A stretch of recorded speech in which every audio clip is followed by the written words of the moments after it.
Alright, so I'm Ryan, a man in his music. I haven't posted in a good couple weeks, and after my last video I ended up getting COVID just the day after I posted it, and then I had some, just some things going on, so. And with that I kind of paused with my buying. I didn't really have time to, focus on getting records and spending that kind of money. And the other thing that I've noticed is that record prices are ridiculous now. So like a record that used to be $30 is now like $110. It's just crazy, and it's, it kind of messes with me, and it kind of threw me off track a little bit with, what my goal was with original pressings and stuff like that. So, but anyway, I wanted to just get 20 records together. I really haven't been listening to music like I was.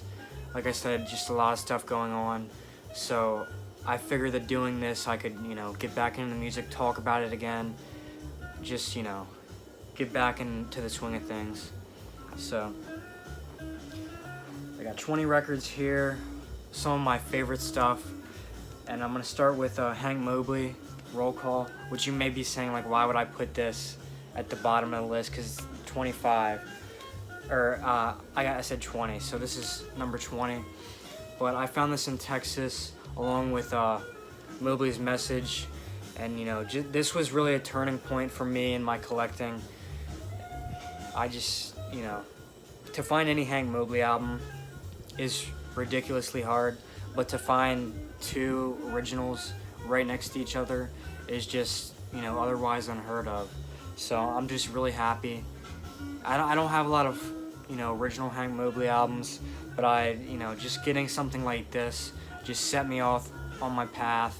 Not even just for Hank Mobley, but just for all the records, all the originals and stuff like that. So I was very happy to find this when I went to Texas.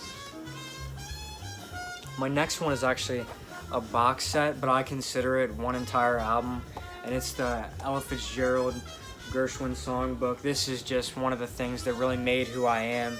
Not my collecting, but in high school I would, I would just listen to this back to back to back to back. I think there's like 70 songs on like the full thing. You get the alternate takes. I would listen to it on Spotify rather than records, because I wasn't really listening to records in the beginning of my high school years. That kind of came like in my junior year or so. But this is just ridiculous. It's just so amazing. She could really turn the standards into her own thing. You would forget the fact that it's, Gershwin's songbook. It's really Ella Fitzgerald. Just, I don't know. She's crazy talented. There's so many songbooks that she did wonderfully on with Nelson Riddle. It's just amazing stuff. Some definitely in the top 100 albums of all time. Like the Roger and Hart songbook is another great one. I don't have the 2 LP set. I just have volume 1 and then a butchered copy of volume 2. But this is one of my favorites. Although I don't really play it on vinyl too often. I'd love to get an original. This is like an 80s French pressing or something like that. So, but I got all the records to go along with that. So, my next one, 18 Swedish Snaps by Charlie Parker. I just seen one of my other friends here on YouTube, Aiden Buck. He just picked up a Japanese press that I also have, but this is an original that I got a couple months ago, and this is just something that really probably one of the within the first 5 jazz records I got. Blues for Alice, perfect song. Back Home Blues. All these songs are just amazing, and Miles Davis appears on here, which I didn't know honestly until Aiden Buck, who he's got so much knowledge. I learned so much from his videos, but this record here, it's a compilation of a bunch of songs. There's some alternate takes, which I before this I wasn't really a fan of listening to alternate takes just straight after the original, but this is something different because Charlie Parker just turns these songs into, you know, it's not the same song, it's not the same standard, it's something different each time around. So my next one is 17, something that most people probably wouldn't have expected from me, but Merle Haggard, Branded Man. I grew up listening to a lot of country music and, you know, classic rock. That's what my parents were listening to, that's what my grandparents were listening to. And Merle Haggard has been, you know, an artist to stick with me through, you know, the fact, even when I got into jazz and everything, I'd be listening to his albums. And, you know, just Branded Man, there's a lot of great songs on here. I'm not really one to, you know, go out and look for country records.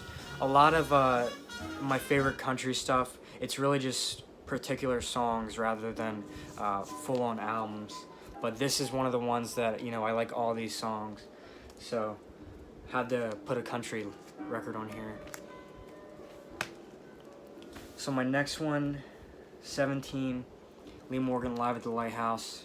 Definitely one of my favorite live albums of all time. I have another live album in here that I just adore.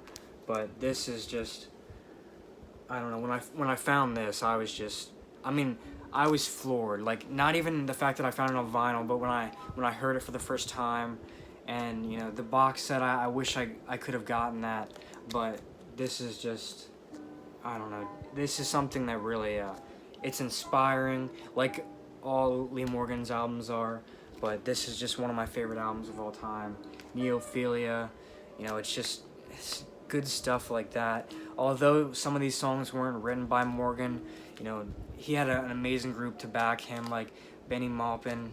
You know, it's just so crazy just to see how far he got. Most people would think that after the, you know, the 1500 series like that Lee Morgan did, you know, you would think that he kind of slowed down because he was already all the way up here with his, you know, his talent and his abilities. But he went even further into the 70s with something like this. So this is just one of my favorite albums of all time. So my next one here is Joe Henderson in Japan. When I heard this, I was only listening to this for like a month straight. Around midnight is just probably one of the best renditions I've heard. And this is just a very unique album because it was released like 2 years after it was recorded, and the original came out like on Victor in Japan, and, you know, this is a reissue on Milestone. But I wish I could have gotten a Victor Japan pressing, but, you know, this is just fine for me, and the music here is just perfect. Probably one of my favorite Joe Henderson records. I mean, that's why I have it on the list, so. Alright, I'm back. I went and got something to eat real quick. I haven't really eaten all day. So, anyway, here's my next record, Mobley's Message. Like I said with Roll Call, this was just something that set me off. Just with how my approach to collecting, listening, finding new artists, and, you know, the original pressings and stuff. So, on here you have Hank Mobley, Donald Byrd, Jackie McLean, Barry Harris, who passed away recently, amazing pianist. I really want to just, like, you know, dive into his discography. Doug Watkins, and then Art Taylor. So, you know, a lot of these guys you'd find on a lot of albums around this time. This, I wouldn't say early era of Prestige because you still had the 10 inches and stuff. You had the blue label, you had the red Fireworks label, and then you had the blue Fireworks label. But then, you know, then came the infamous yellow Fireworks label. But I think this is just a really good early stage for, you know, many of these musicians. Jackie McLean, I wouldn't say he was at the top of his game when he came on the scene, like with something like this, but he was definitely like Lee Morgan with the fact that he was a genius when he started recording. So on here he only appears on like 1 or 2 tracks. My favorite track on here is Little Girl Blue. Amazing rendition. Mobley is basically alone in the track. I think it's just Barry Harris and Art Taylor, and I'm not sure if bass appears, I'm not sure. But just really good stuff here. I try I hesitate to put this on a lot of the time because, you know, this is obviously just really expensive and it's rare, so I don't really feel like I want to, you know, play this all the time and play the heck out of it, especially these prestige albums. There is a lot of prestige albums, they're kind of iffy. Some sound really good and some don't. This is a really good one, but like I said, I don't want to play the heck out of it and ruin it. I should have gotten the Analog Productions reissue, which if it goes back in stock, I'll definitely pick it up, so it'll be something to play instead of this. My next one is Lee Morgan Volume 3. Like I said with Live at the Lighthouse, when I found this, I really was just playing the heck out of it. I didn't find it on vinyl. I found it on Spotify, and you know, all these songs are amazing. All the introductions are very memorable. You know, it's just an amazing lineup. Benny Golson, Gigi Grice, like those are probably two of the best saxophonists of all time. Especially, you know, they're amazing writers too, despite the fact that Gigi Grice didn't write any songs on here. It was all Benny Golson. But this is my like a Japanese promo pressing from like 79 or 78, and I love it. So definitely one of my most played records. My next one is Jazz Way Out by Wilbur Hardin and John Coltrane. They basically co-led, but nobody really, people don't acknowledge the fact that Coltrane co-led with Hardin on this album. But you had Wilbur Hardin, John Coltrane, Tommy Flanagan, Curtis Fuller, just amazing stuff. And then Allie Jackson, who I'm not entirely familiar with, and then Art Taylor. Just amazing stuff. I'm not gonna say that it was a far out album, but it was definitely pushing the current stage of jazz at that time. I think this is recorded in 57 or 58. I'm gonna say 57 and released in like may have been 60. I have all three of the Wilbur Hardin albums on Savoy, and I know that some were recorded in 58 or 57 and released it in 60. So it's definitely a weird kind of, you know, release date setup that they had for the three albums that Hardin did, but this is definitely my favorite. You know, just the way that these songs were set up, you know, they're not standards on here. These are songs written by Hardin. It's just very good stuff, and it's very underrated. You know, just despite the fact that it's expensive, it's still underrated.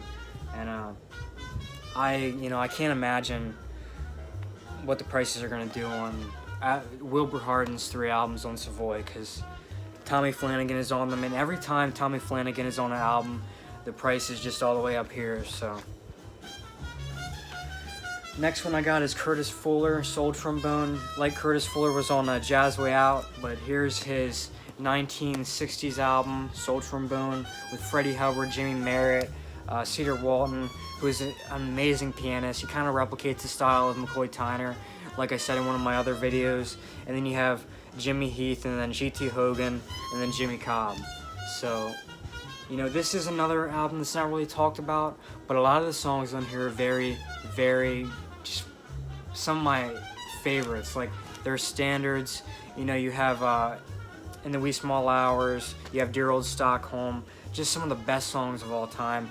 And then to round it out, you have a few songs written and composed by Curtis Fuller. So just amazing stuff here. I have a mono copy. I really wanted a mono copy before I picked this up, but I think now I kind of want a stereo copy, just for the fact that, you know, just the way these songs are recorded, I feel like it'd be best heard in mono. I mean, in stereo. Plus, I mean, I listened to them on Spotify, so I heard them in stereo. But just an amazing album. This is like a sample copy. I'm not gonna call it a promo because it's not the white label, but it's got the sample stamps.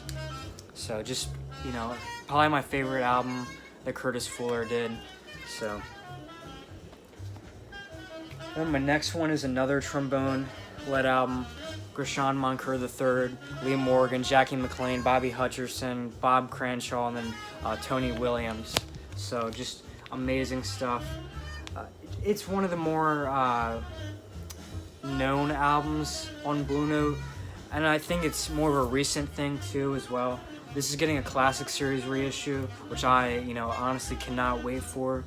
But This is like a third pressing or fourth. I don't, the transition labels and stuff like that. It's got the original West 63rd or West 61st Street jacket, and then cause it's not the Liberty jacket, and then I got the Liberty disc. So, and then the other side is Liberty as well. So, just very happy with this. I was going after this for a long time before I found it on Discogs at a good deal. I think I paid around $70.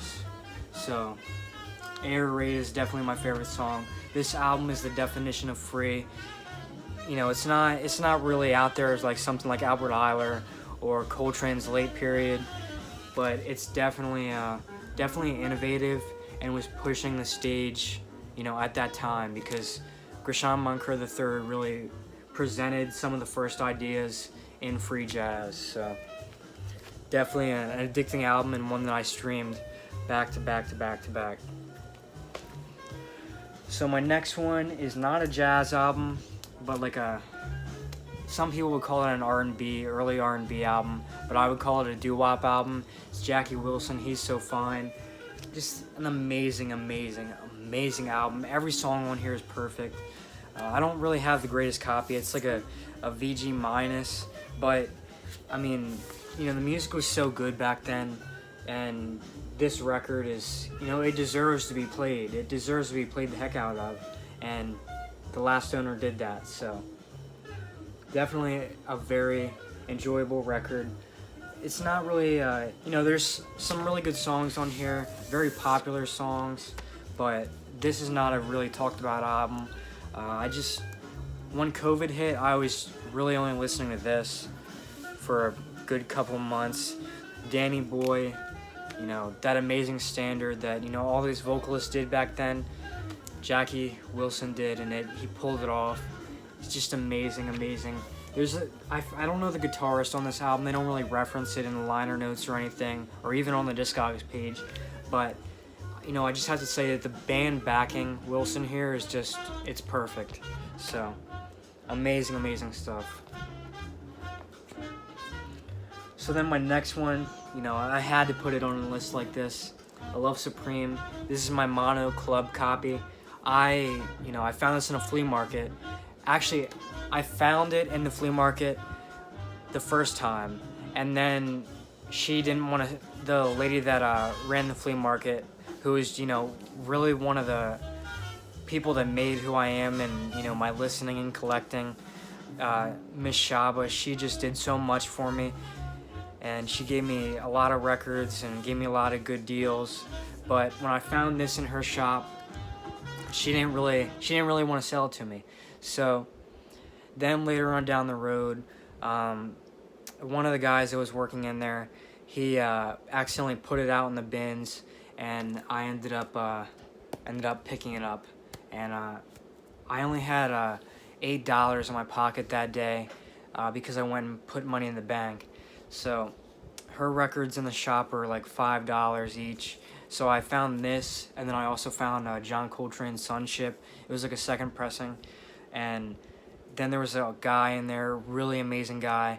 He gave me a couple bucks so I could get this. So just stories like that, and experiences like that really make who you are as a collector, and that's what it did for me. This is I've had some very good experiences with this album. When it went to right New Year's Eve before 2021, 2020 going into 2021, I had this on my turntable, and I was listening to part 2. So just like I said, stuff like that makes albums like this just very special. So then my next one is Ella Fitzgerald Sings the Cole Porter Songbook.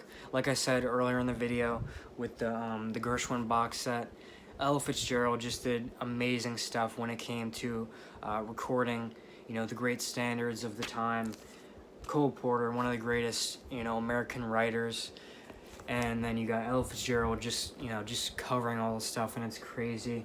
because, like I said, she turns it into this whole thing. You forget the fact that it's Cole Porter's songbook. It's like Ella Fitzgerald's songbook. All her stuff is all hers, really. Like, she just owns it. Like, she has a very, you know, her characteristics in singing you don't find in any other singer. Like, even today's, like, musicians, jazz vocalists, you know, a lot of people try to replicate her sound, but nobody can do it. Just like, you know, with all the legends, nobody can replicate Coltrane's sound. You know, you can't do it. I mean, it's just impossible. Alright, I'm back. I just went and flipped my record over, which I should have said this in the beginning of the video, but I'm playing the Cats on New Jazz. Got that on the table right now in case anybody was wondering.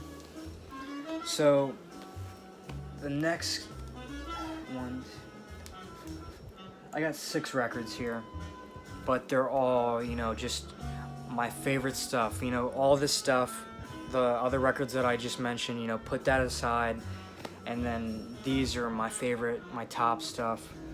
So, Soul Train by John Coltrane. I had a really good eBay deal on this. I paid $30 for this. Somebody accepted my best offer, like, I think it was like a year and a half ago, maybe 2 years now. And, you know, I didn't know the grade, but the grade was like VG to VG plus, and I didn't ask for pictures, you know, I sent the best offer. It was on an auction, and the record, you know, Soul Train was listed as record. Like, the title on eBay was record. There was nothing else. It was just record. So, I mean, I can't get any luckier than that. So, I'm just very happy with this. One of my favorite Coltrane albums. Definitely probably like number 2 or 3. I Want to Talk About You is definitely within my top 5 songs of all time. Probably not on this album, but on the other infamous Coltrane album, Live at Birdland, which I'll be getting to in the next few. But just amazing stuff. An amazing point in Coltrane's, you know, his discography. 58 is really one of my favorite years. It's just, you know, that's when his sound really developed, and he was setting in. He was just, he was like, I want to say that, you know, because Coltrane, he was on heroin, but I'm not gonna say that, you know, the music that he recorded at that time was, I'm not gonna say it was bad, but after he was coming off of heroin, he was really going like straight up. So like it just went straight up here rather than just going like this. So just 1958 for Coltrane, my favorite year of all time, really. So then my next record is not a jazz record, but it's a classic rock record. The Eagles, Desperado. Like I said with the other country record on here, I really grew up listening to this type of stuff rather than jazz. My dad was really into the Eagles. He collects you know, anything Eagles related. So like me, I collect all Coltrane, like this shelf right here. All 4 of these boxes, it's all Coltrane. And that's how my dad was with the Eagles. He's kind of slowed down with it now. You know, there's just so much stuff. You have, you know, the Eagles, everybody who helped them, he kind of goes after that. So you have Poco, you had Linda Ronstadt, you had Don Felder, just so many amazing artists on the, you know, the West Coast of classic rock. Just amazing stuff that was going down in the 70s. Just some definitely very monumental. You know, in my opinion, the Eagles is probably the best classic rock band of all time. I'm sure that's, you know, a very debatable topic, but this is my favorite Eagles album. Saturday Night is just one that I go back to a lot. All the Eagles albums, not even just this one. You know, Tequila Sunrise was one of the first songs I learned how to play on guitar. So, like I said with A Love Supreme, you know, we all have those special reasons why we favor certain records in our collection. So, it's like with anything Coltrane, I like all the songs that Coltrane put out. Like, there's no exception. And then with the Eagles, I like all the songs they put out.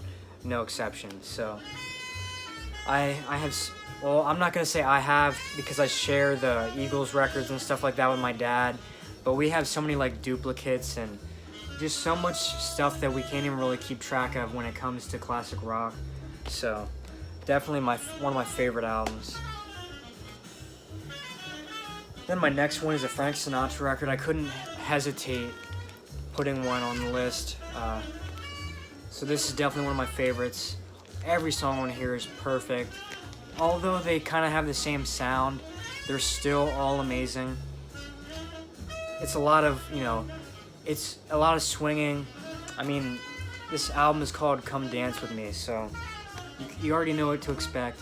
Sinatra was just the perfect singer. This was not his early stage. Capitol Records was, a lot of people could say it was his later stage, despite the fact that he went into the reprise era. But this is prime Sinatra, in my opinion. And I used to have, like before I got into Coltrane, I was primarily going after Sinatra and only Sinatra. At one point I had like 100 and some Sinatra albums, but I was collecting a different way. I was not getting, near mint stuff. I was not getting VG plus stuff. So I was getting like G plus and, G stuff. So I ended up selling off like 50 some Frank Sinatra records on eBay on an auction, and I kind of made my money back. Maybe I didn't. Maybe I went even. I'm not entirely sure, but that kind of, just having that much Sinatra led me to, take another approach to my collecting, not just, jazz or anything, because Frank Sinatra is very much pop rather than jazz, just based on the time period. But my next one is Sam Cooke live at Harlem Square, 63. Like I said with Ali Morgan, live at the Lighthouse, that was not my favorite live album of all time. This is my favorite live album of all time. There's so much powerful energy coming out of this. Like, you can feel the room, like I've said before. But Sam Cooke is just definitely one of the top 5 vocalists of all time. Amazing writer. Some of this stuff that he got popular with, he didn't write, like Summertime, the standards and stuff.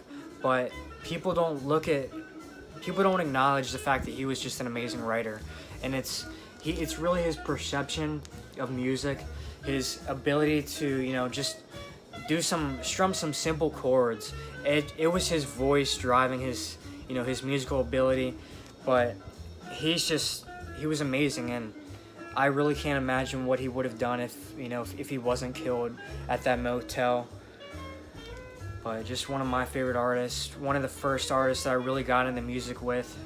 I'd say probably like 2016, 2017 is when I found Sam Cooke, and my life, my music, like listening, changed.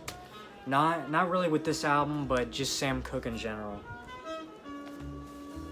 Then my next one is another live album. I have a pretty good story for this one. I went to a yard sale that said that they had jazz records. I was there like half an hour early, and it was this older guy. I think his name was either Ken or Dan, and he made my day, really my year. I was at that point when I went to that yard sale, I was already very passionate, and I had quite a lot of knowledge on Billie Holiday, and he could tell that immediately almost, I'd probably say. And he had a good like 6 boxes of records, and each record was 50 cents, and it was not all real good stuff. I mean, it was Dave Brubeck, which Brubeck is good, but it's not the stuff that I'd probably just buy a bunch of. So I told him what I was into, and I got a lot of good stuff from him. I got 10-inch Frank Sinatra records, just a lot of rare stuff too as well, but this was definitely one of the rarest. He after I got to talking to him about Billie Holiday and Strange Fruit, really, because I was telling him about my Commodore compilation that I had gotten. Well, he went in his house, and then he had these 2 10-inches. I think it was Mingus on, like, I forget the label. I can't remember off the top of my head, but it was some 10-inch Mingus album, and then Billie Holiday live with the Philharmonic. It's just, this is a very chilling album. I'll admit, I did not listen to this before I got this, but I knew what this album was. I knew what it meant. I knew, its importance, and this is something that it's kind of pushed me in the way, not just like collect and listen, but the way I live. Like I said in my last video, I did a video on how jazz created momentum in the civil rights movement, and I also did an essay that led me into, doing that whole video, and this is really one of the records that drove me to do that essay for my class. They let us choose the topic, and this is just something that really made who I am today, so I had to put it on, my top 20 records of all time. And, a lot of these records, they're not going to change. I mean, I've had a lot of, like I said before, I had a lot of memorable experiences, just very special stuff, that you can't really replicate with other albums. A lot of firsts, a lot of time periods. I'm not going to say time periods, but a lot of, significant points in my life where I, found real good music and was introduced to some amazing stuff. So, Billie Holiday live at the Philharmonic. For some reason I can't really talk today, but Strange Fruit is on here. I've mentioned this before, but the live rendition of Strange Fruit, which Billie Holiday didn't write, but she really made that song her own. Just the whole story behind that. The government was after her. They didn't want her singing the song because they think she caused like an uprising or something like that. The government was just extremely racist, and her performing Strange Fruit live and it being on a recording like this is just very monumental, and it's very chilling. You feel the room. It's very atmospheric. This album is just amazing. This is a really amazing copy too as well. He gave it to me for the guy at the yard sale. I got off track, but because I was so passionate, he gave me this record for free. Like, I didn't have to pay 1 penny for it. He gave it to me for free. So, I mean, I thanked him so much. I'd probably go back to his house if he had another yard sale and thank him again. This is just something that made me, like I said. So, it's a perfect copy. It's near mint. Looks like it just came off, just came out of the shop back in, the 50s. So, very, very happy with it. So then my next two, definitely the albums that made who I was, who I am now. Although I don't listen to this album as much as I used to, this was really something that got me through high school, and really, I'd say probably even middle school. Dion, Run Around Sue. This is just, every track on here is perfect. Dion is the perfect doo-wop singer. I also, like I said before I got into Coltrane, I was collecting Dion and Frank Sinatra, and I was going to complete their discographies before Coltrane's. So I think I only need like 3 more albums for Dion. He doesn't have too many, like Coltrane, but Run Around Sue by Dion is just, there's a lot of popular tracks on here, but people don't listen to the whole album. The whole album is perfect. Every song is perfect. Very, very addicting. A lot of inspiring stuff. My grandmother, who passed away in 2017, listened to Dion, and I came into this after she had passed away, so this is something for me to just connect with her, or I don't really know how to explain it. I don't know how to put it into words, but this is special to me just for that fact and so many others. So I just love this album. I had like 3 copies. I gave one to my cousin Jake, and then my other copy, aside from this one, is like a G+ disc. But this was an auction that I bid on.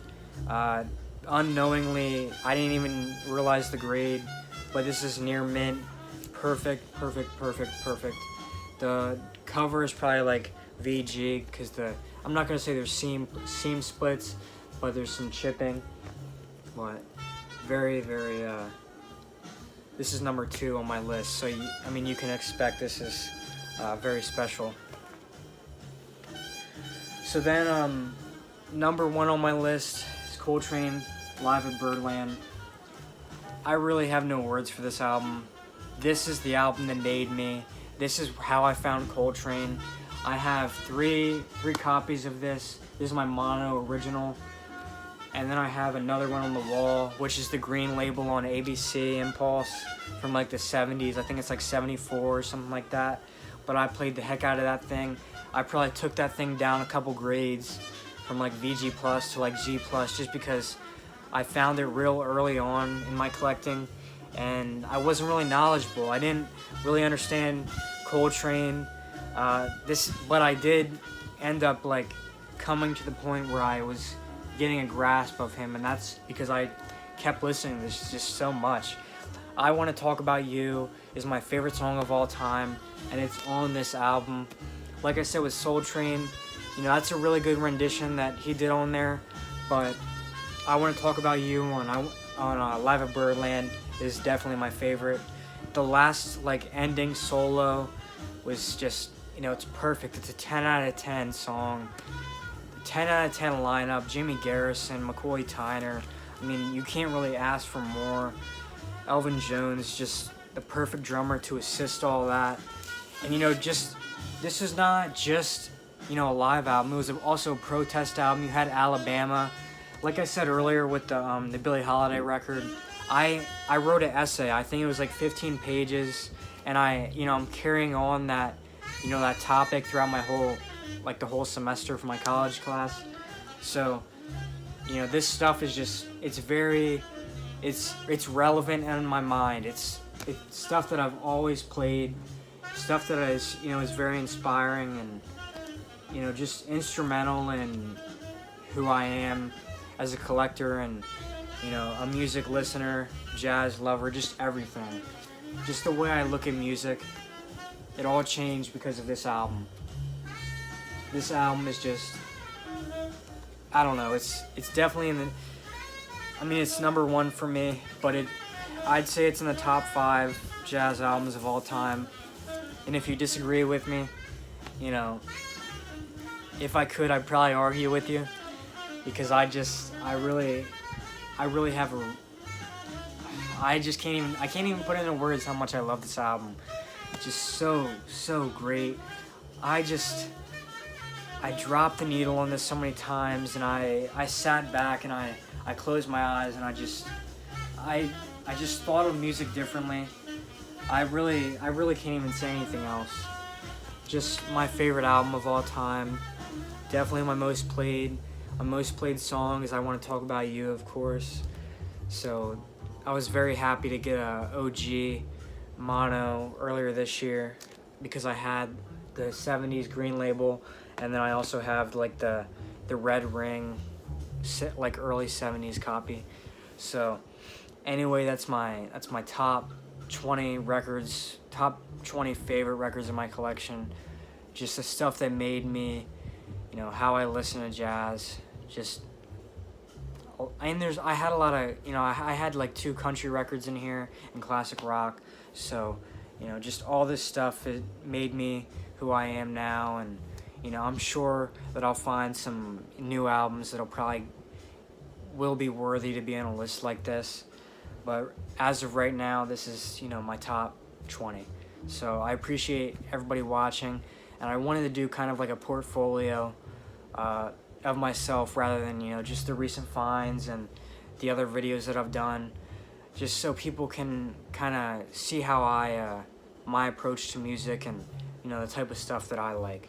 And I also was inspired to do a video like this because I seen Aiden Buck's video, and I thought that was just an amazing idea.